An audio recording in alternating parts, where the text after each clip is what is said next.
Welcome to Meaningful Capitalism. I'm Carl Moore, and I'm here with Brant Greathouse. Guys, we're here today to talk about living in a home that is yours and not theirs.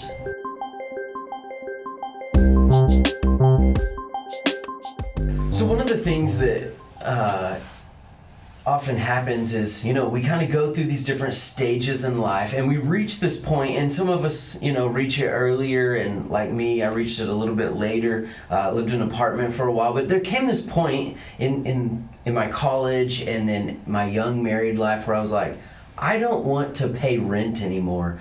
I want to start paying on something that I can own that's going to save me a lot of money. I wanted a piece of that American dream. It was the same for me.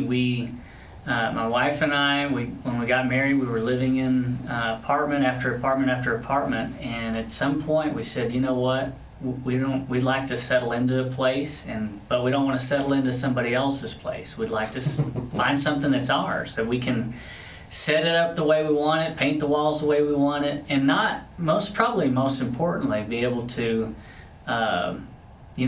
be paying towards something that is not just flushing money down the drain. Right. So what gives hope for home ownership? What are the things people want when they start thinking about theirs? Well, first of all, especially as, people who are in the stage of life where maybe they're looking at their first home. They're looking for something that's going to be kind of a starter home. And when I got married, I didn't even have a living room table. I didn't have a whole lot of things, that you sort of accumulate and acquire over time. And so much less was I even able to think about or consider buying my own house. And so the very first thing that I think most people think about is what's something that's going to be affordable. Absolutely, yeah. So one of the things that I did, and this is kind of a long, funny story, and I'll try to keep it short, but basically I'm laying in bed, and we had decided we were buying a house, we were under contract, we hadn't yet closed, so the documents hadn't happened, but we're laying in bed, and I leaned over my wife and I said, I've got a confession for you, which is never a great way to tell your wife anything, apparently, because she thinks all of the worst things, which were not what was going on, and I said, I bought a dog.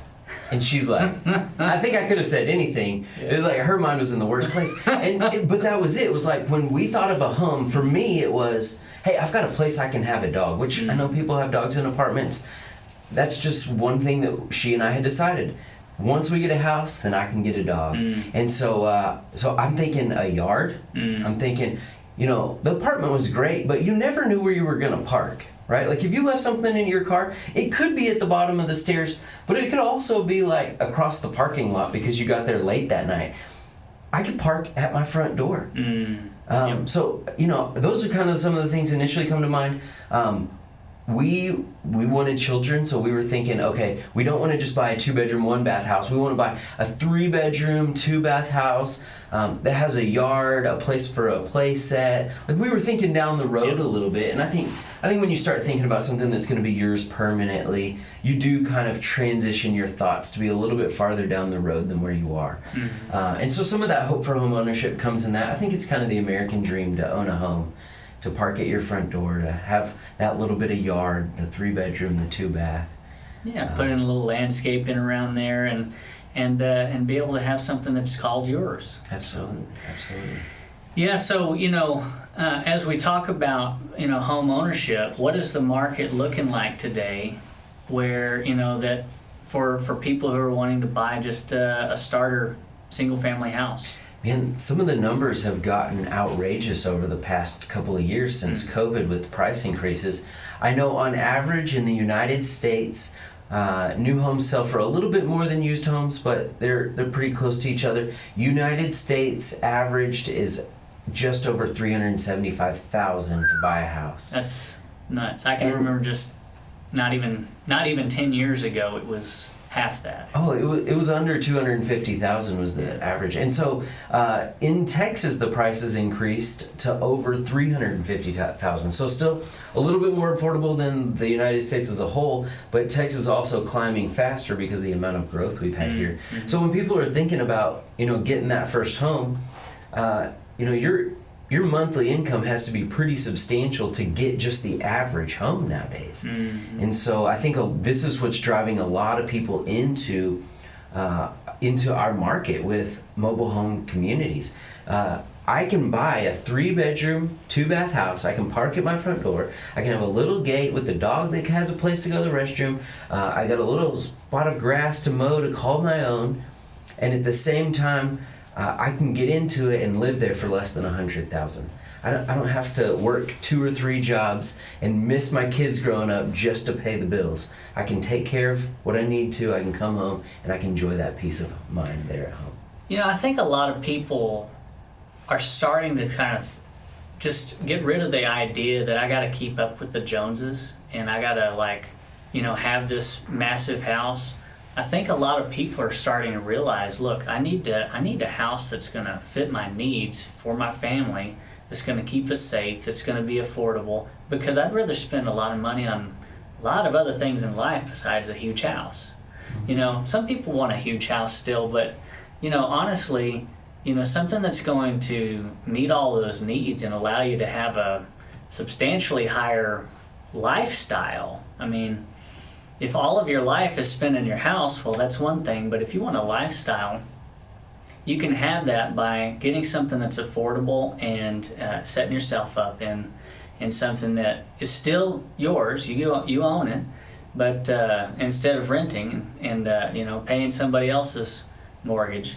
Yeah, and one of the things that I've noticed is when we drive some of our communities, I think for a long time what I had thought was, man, why do I have the oldest car in the community?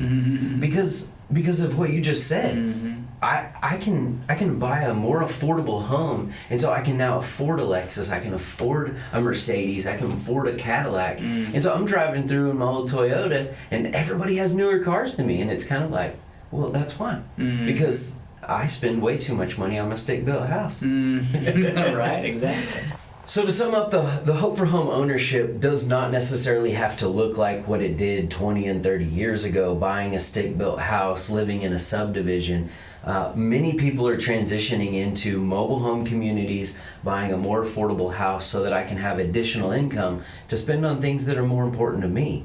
For some people, that's cars, hairdos, fingernails, going out to eat. And for other people, I know many people that have bought multiple homes inside of the same community to buy as investments, to build long-term wealth, all while staying right there outside of the stick-built home.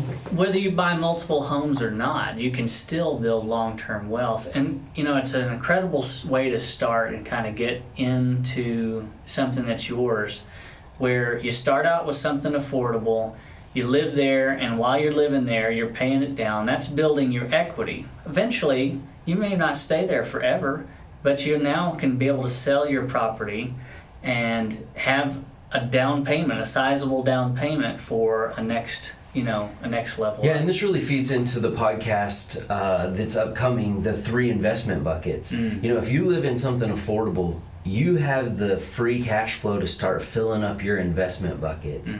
And if you don't have a strategy for future investments, listen to our 3 investments bucket podcast. There's just some incredible stuff that you can do by just not paying a lot for the place that you physically live. Yep. I'm Carl Moore. Brant Greathouse. Thanks for joining us. Capitalism.